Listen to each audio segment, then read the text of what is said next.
Hey you guys, Jared with Ductless Plus here. And Denver. Hit that subscribe button, the like button, smash it, punch it, whatever. You know, we need your guys' support. We're obviously the Mitsubishi experts. The Ductless boys. We're here to teach you guys how to do it yourself and do it like we do it, because we do it better than everybody else. That's right. Ductless Plus, we're #1.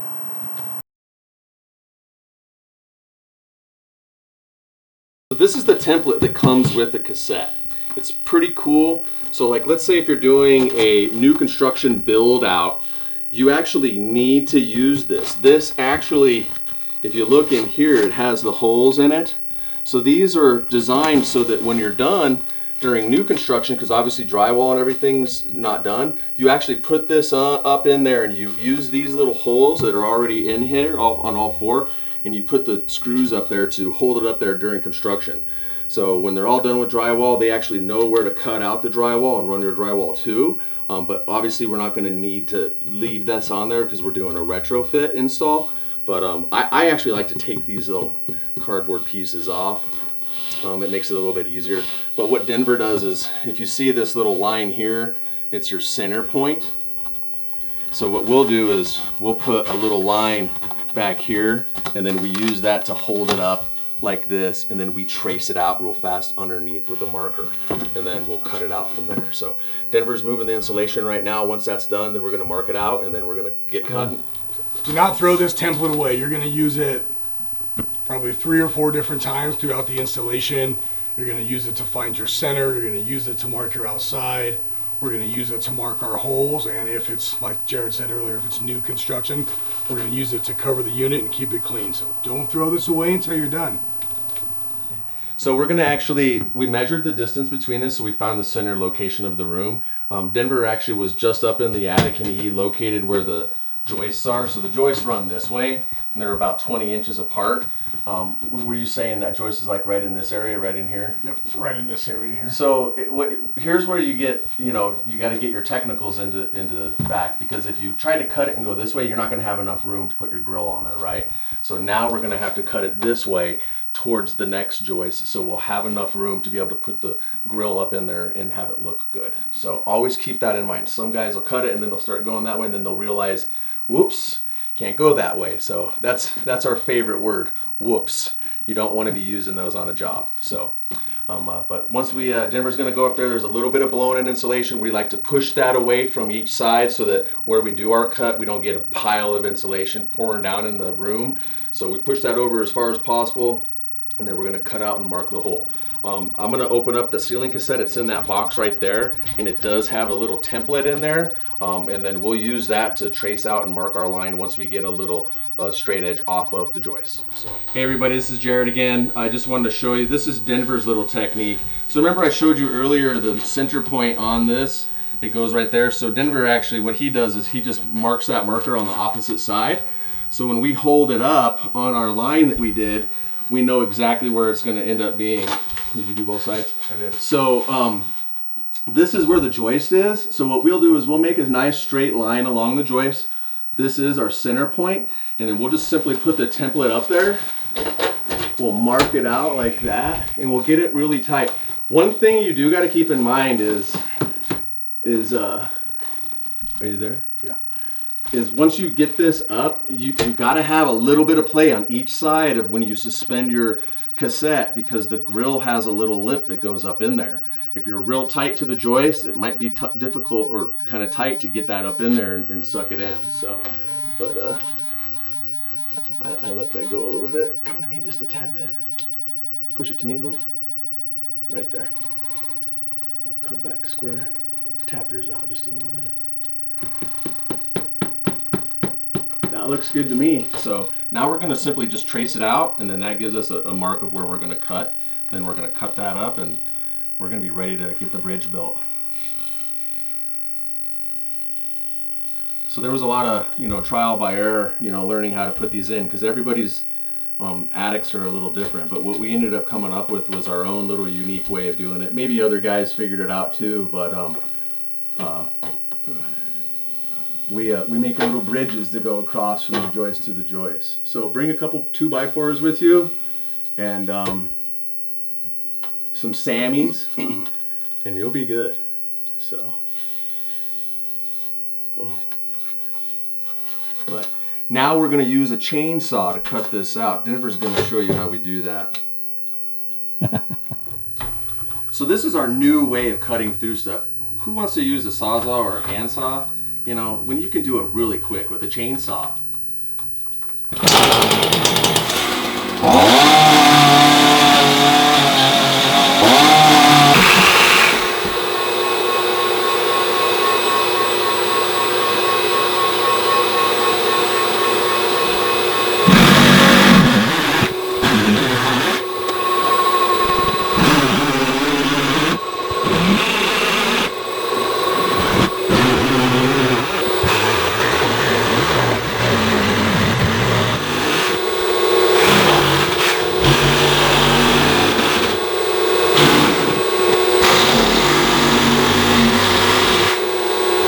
I used to do all the cutting, but they don't let me do it anymore. I don't know why. Weird.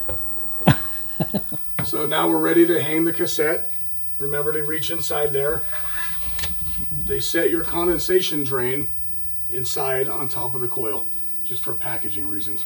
So make sure to take that out. I'm sure you can still get to it once it's up there, but this way nothing's, you know, falling on your face. Whoops! No whoopses. No whoopses.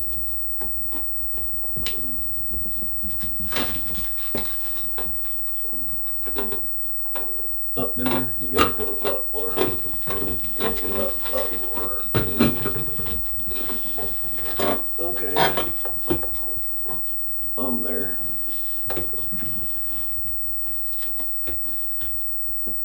Come my way.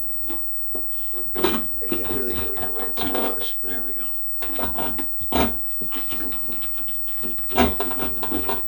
Are you there? I'm in. You're in? Yes, sir. You want to show real quick how they attach before we crank it down? I don't care. It's up to you. What do you mean? Show them how they attach. Like where the feet should be and all that. Nah, we can do that after.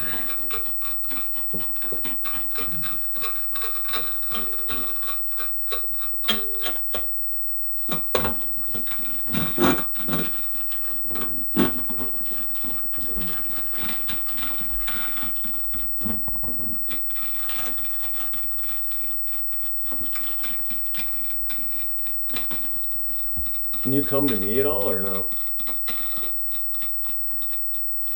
How far are you in on your... I'm right against the feet and claw.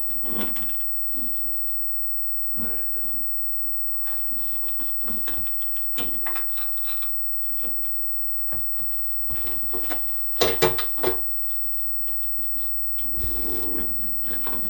Oh. Put this one up a little too high. Teeter-tottered on me. Almost don't like I know what I'm doing. Are you all level? Pretty close here. Backside doesn't come up just a smidgen.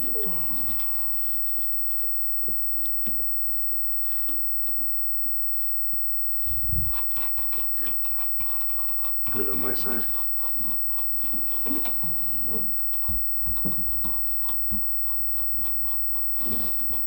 Oh, God.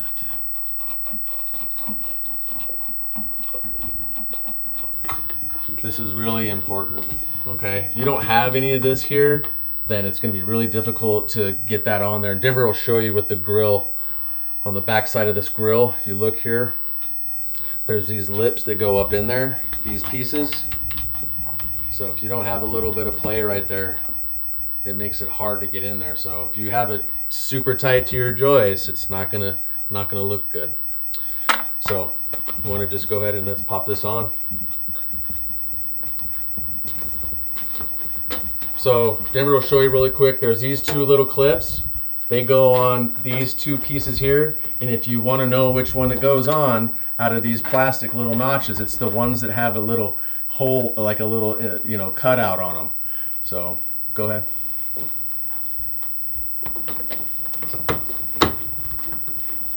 They just snap up there like that at first, okay? So you can always do your adjustments with them as you need to do that. Always perfect. If the joist is a little bit lower, you're gonna have a dip in it. So I go in there. What the hell? This little cover here, the screw actually goes right there. Okay. So it's real hard to notice because it sits up in there perfectly. And then see this little notch in it that goes straight up. So pull it out, you're just gonna get it to finger and pop it up. Actually, I like the long screws for this piece. That never wants to line up correctly. It never does. I can't see it actually. Here's that long screw. Here. Yeah, this one's always pain. I don't know why. Grab those 3 doors right there.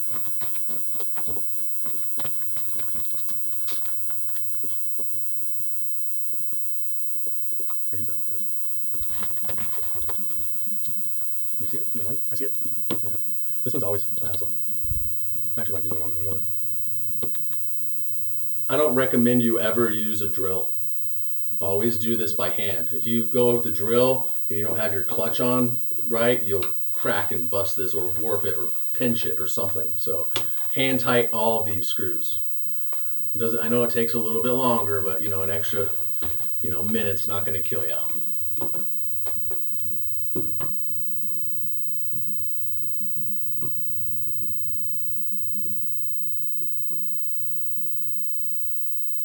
Let me see.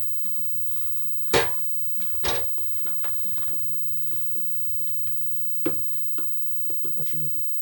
This top one. Actually, I think. Oh, this is mine. And these doors, they have little tethers on them. And there's a corresponding little hook up here. You simply slide it over it. And they are orchestrated. This one has to be on the one with the receiver head. A lot of guys go, oh wow, this moves around in there. Don't tighten it down. You don't need to do that. The way this works is as you adjust this and put it in there, it's designed to kind of move around to be free. So, and then remember, we did put our screws back in here. So, but we need to actually do that back one first.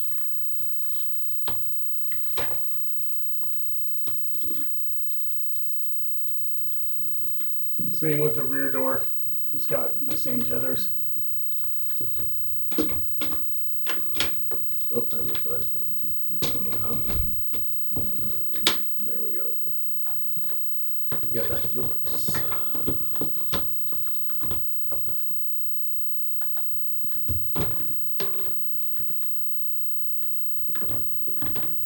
Some guys will be careful not to have that tether out when you enclose it. Just simply snaps up. You got your Phillips. Put your Phillips back. And again, don't over tighten it. Just nice and hand tight. Why I have this open, this is the filter. So you have 2 of them.